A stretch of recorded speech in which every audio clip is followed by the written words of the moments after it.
ધોરણ 9 પાઠ બી. ધોરણ 9 પાઠ બી.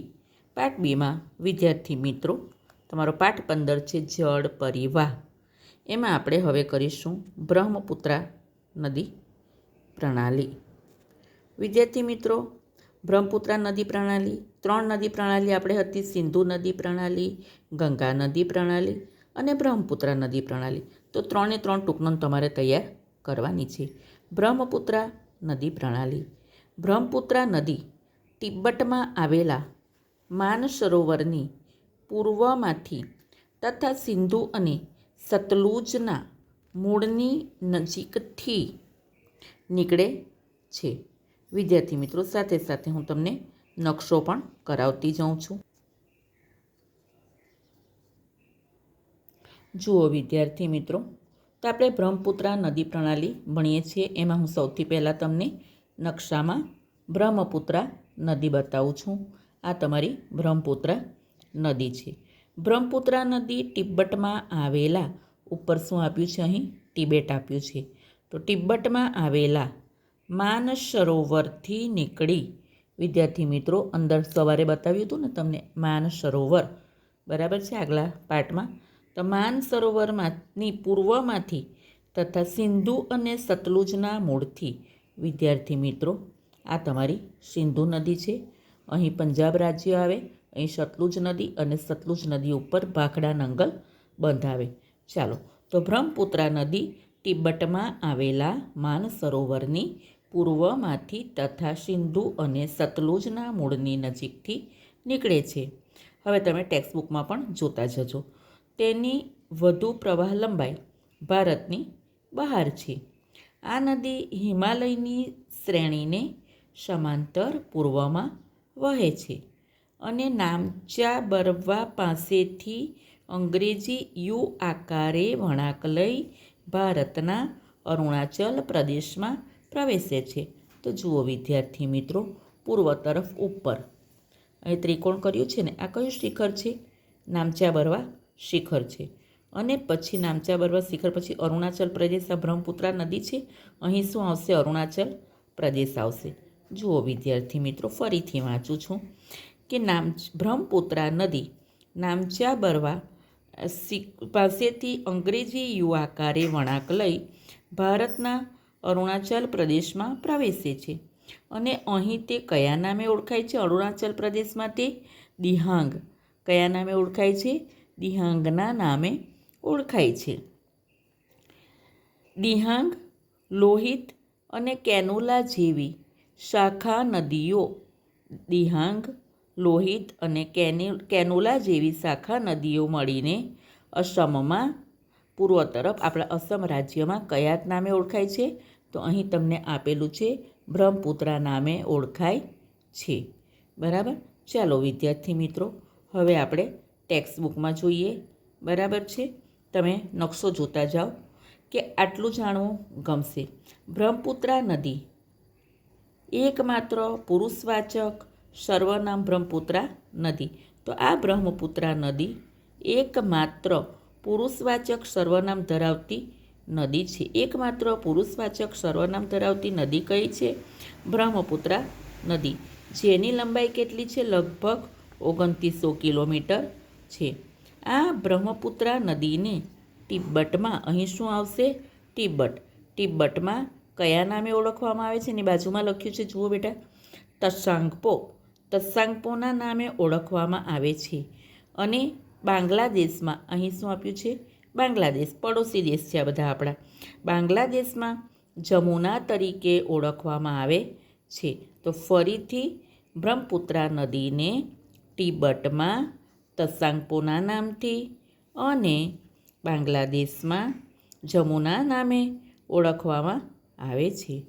બ્રહ્મપુત્રના સમગ્ર પ્રવાહ દરમિયાન માઝુલી નામનો એક નદીય ટાપુ, જે વિશ્વમાં સૌથી મોટો છે. તો બ્રહ્મપુત્રના સમગ્ર પ્રવાહ દરમિયાન કયો ટાપુ એક નદીય ટાપુ છે જે વિશ્વમાં સૌથી મોટો છે? માઝુલી. કયો? માઝુલી. ચાલો વિદ્યાર્થી મિત્રો, હવે નેક્સ્ટ પેરેગ્રાફ આપણે ચોપડીમાંથી જોઈએ. જુઓ પેજ નંબર 117 ઉપર છે. તિબ્બતમાં આ નદીમાં બ્રહ્મપુત્રા નદીમાં કાંપનું પ્રમાણ કેવું હોય છે? બહુ ઓછું હોય છે. અને ભારતમાં આ નદી એટલે કે બ્રહ્મપુત્રા નદી વધારે વરસાદવાળા ક્ષેત્રોમાંથી પસાર થાય છે. ભારતમાં બ્રહ્મપુત્રા નદી વધારે વરસાદવાળા ક્ષેત્રોમાંથી પસાર થાય છે. ચાલો વિદ્યાર્થી મિત્રો, હવે પેજ નંબર 118 કાઢો. તો જુઓ વિદ્યાર્થી મિત્રો, બરાબર 118માં પાના પર પહેલી લાઈન આપણી કે બ્રહ્મપુત્રા નદી જળ જથ્થાની અને કાંપની માત્રામાં વધારો થાય છે. અસમમાં અનેક શાખા નદીઓ બ્રહ્મપુત્રાને મળે છે. આમ બ્રહ્મપુત્ર નદી એ ગુંફિત સ્વરૂપમાં વહે છે. આપણે હમણાં ગુંફિતની સંકલ્પના પણ કરીશું. દર વર્ષે વર્ષા ઋતુમાં એટલે કે ચોમાસામાં, બીજો પેરેગ્રાફ જુઓ બેટા, ચોમાસામાં વર્ષા ઋતુમાં બ્રહ્મપુત્રા નદીના જળ જથ્થામાં મોટા પ્રમાણમાં વધારો થાય છે. પરિણામે પૂર્વ તરફ આવેલું અસમ રાજ્ય અને આપણો પાડોશી દેશ બાંગ્લાદેશમાં વારંવાર શું થાય છે? પૂર આવે છે અને પુષ્કળ નુકસાન થાય છે, ભારે વિનાશ થાય છે. ઉત્તર ભારતની બીજી નદીઓ કરતાં આ નદીમાં વિરોધાભાસ જોવા મળે છે. અસમમાં ચોમાસા દરમિયાન પડતા વરસાદને કારણે વધારે માત્રામાં નિક્ષેપણ થાય છે અને આ નદીમાં રેતીના પ્રમાણમાં પણ શું થાય છે? વધારો થાય છે. તેથી સપાટી ઊંચી આવતી જાય છે. બરાબર છે. તેથી આ નદીના બ્રહ્મપુત્રા નદીના પ્રવાહના વારંવાર માર્ગ પરિવર્તન પણ જોવા મળે છે. વિદ્યાર્થી મિત્રો, બ્રહ્મપુત્રા નદી પૂરી થાય છે. બરાબર છે. ઉત્તર ભારતની નદીઓ આપણી પૂરી થાય છે. હવે વિદ્યાર્થી મિત્રો, હું તમને કરાવું છું દ્વીપકલ્પીય નદીઓ, જે આપણો દખ્ખણનો ઉચ્ચ પ્રદેશ હતો, બરાબર, એ તરફ આપણે દ્વીપકલ્પીય નદીઓ કરીશું. વિદ્યાર્થી મિત્રો, દ્વીપકલ્પીય નદીઓ માટે નકશો તો આપણે જોઈશે ને. ચાલો નકશાપોથી ખોલો. વિદ્યાર્થી મિત્રો, હવે આ તરફ આને શું કહેવાય? દ્વીપકલ્પીય એટલે દખ્ખણનો ઊંચો પ્રદેશ, બરાબર છે. આપણે ભણીએ છીએ દ્વીપકલ્પીય નદીઓ. બે નદીઓ હતા, એક તફાવત મેં તમને કીધો તો હિમાલયની નદીઓ અને દ્વીપકલ્પીય નદીઓ વચ્ચેનો તફાવત, જે તમે લખ્યો હશે. દ્વીપકલ્પીય નદીઓ પશ્ચિમ ઘાટ, હવે હું તમને તો પહેલાં પશ્ચિમ ઘાટની વાત કરું, બરાબર છે વિદ્યાર્થી મિત્રો, બરાબર. તો આ તરફ જે અહીંયા શું લખ્યું છે? શિવ સમુદ્રમ ધોધ, બરાબર છે, જોગનો ધોધ. તો એ બાજુ બહારની સાઈડે શું લખવાનું? અહીં પશ્ચિમ તટ. શું લખવાનું? પશ્ચિમ તટ, પશ્ચિમ કિનારો. અને નકશાની અંદરની બાજુએ શું આવે? પશ્ચિમ ઘાટ.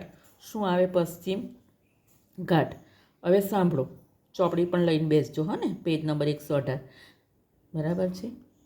પશ્ચિમ ઘાટ દ્વીપકલ્પીય નદીઓનો મુખ્ય જળ વિભાજક છે. ખાલી જગ્યા ઘાટ દ્વીપકલ્પીય નદીઓનો મુખ્ય જળ વિભાજક છે પશ્ચિમ ઘાટ. પશ્ચિમ ઘાટ દક્ષિણ ભારતના, મેં તમને કીધું ને કયા કિનારે છે? પશ્ચિમ કિનારે, આ બાજુ અરબ સાગર છે ને એ તરફ. પશ્ચિમ કિનારે દક્ષિણથી ઉત્તર દિશામાં ફેલાયેલો છે, વ્યાપ્ત છે. નીચે દક્ષિણથી ઉપર ઉત્તર તરફ ફેલાયેલો છે. મહાનદી, તમારું ઓડિશા રાજ્ય જોવાનું. જો રાજ્યો આવડશે તો સરસ નકશો મોડે થઈ જશે તમને, બરાબર છે. તો ઓડિશા રાજ્યમાં કઈ નદી? મહાનદી. નીચે જાઓ, ગોદાવરી નદી, કૃષ્ણા નદી, કાવેરી નદી. આપણે દખ્ખણનો ઊંચો પ્રદેશ ભણીએ છીએ ને, બરાબર છે. મહાનદી, એના ઉપર હીરાકુંડ બંધ પણ બાંધવામાં આવેલો છે. આ કઈ નદી છે? ગોદાવરી નદી છે. પછી કૃષ્ણા નદી, એના ઉપર નાગાર્જુન સાગર યોજના પણ છે. અને નીચે કાવેરી નદી, કાવેરી નદી ઉપર કૃષ્ણરાજ સાગર બંધ પણ છે. શિવ સમુદ્રમ ધોધ પણ ત્યાં આવેલો છે. એકસાથે અનેક વસ્તુઓ તમને શીખવા મળશે. ફરીથી તો દ્વીપકલ્પની મુખ્ય નદીઓ કઈ કઈ છે? મહાનદી, ગોદાવરી નદી, કૃષ્ણા નદી, કાવેરી નદી. આ બધી નદીઓ પૂર્વ તરફ વહી કોને મળે છે? અહીં શું આવશે? અહીં બંગાળાની ખાડીને મળે છે. ગમે છે ને નકશાથી ભણવાનું? નકશાપોથીમાં પ્રશ્નોનો જવાબ લખવાના પાઠ વાંચીને. અને મુખ ત્રિકોણ પ્રદેશ ડેલ્ટા ધરાવે છે. પશ્ચિમ ઘાટની પશ્ચિમે અનેક નદીઓ વહે છે. અલબત્ત નર્મદા અને તાપી જેવી મોટી નદીઓ. હવે આ નર્મદા મોટી નદી કઈ નદી? નર્મદા. નર્મદાની નીચે તાપી નદી, બરાબર છે. તો નર્મદા અને તાપી જેવી મોટી નદીઓ પૂર્વથી વહી પશ્ચિમે આવેલા કોને મળે છે? અરબ સાગરને. કોને મળે છે? અરબ સાગરને મળે છે. વિદ્યાર્થી મિત્રો, હવે હું તમને એક બે સંકલ્પના કરાવું છું. હા વિદ્યાર્થી મિત્રો, હવે હું તમને સંકલ્પના, પારિભાષિક શબ્દો પણ એને કહેવામાં આવે છે. આ પાઠમાં ઘણી બધી સંકલ્પના છે, તો થોડી તમે તૈયાર કરજો. દાખલા તરીકે એક સંકલ્પના અત્યારે જે આપણે કરી એ હું તમને જણાવી દઉં છું કે ડેલ્ટા એટલે શું. ડેલ્ટા નદીના વિસર્પણને કારણે મુખ પ્રદેશ આગળ તે અનેક શાખાઓમાં વિભાજિત થાય છે.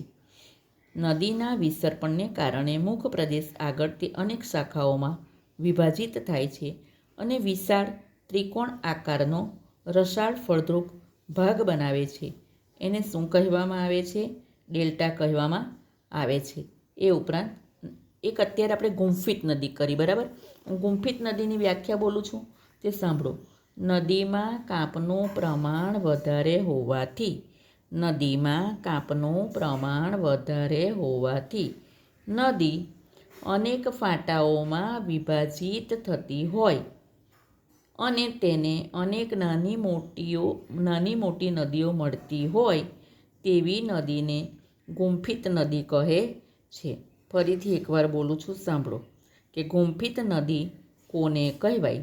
નદીમાં કાંપનું પ્રમાણ વધારે હોવાથી નદી અનેક ફાટાઓમાં વિભાજિત થતી હોય અને તેને અનેક નાની મોટી નદીઓ મળતી હોય તેવી નદીને ગુંફિત નદી કહે છે. બરાબર. એવી રીતના વિદ્યાર્થી મિત્રો, આપણે જે બધી નદીના નામ ભણ્યા ને એમાંથી પણ કોઈ સંકલ્પના તમને પૂછાતી હોય. ચાલો વિદ્યાર્થી મિત્રો, અહીં હું તમારું પાર્ટ બી પૂરું કરું છું.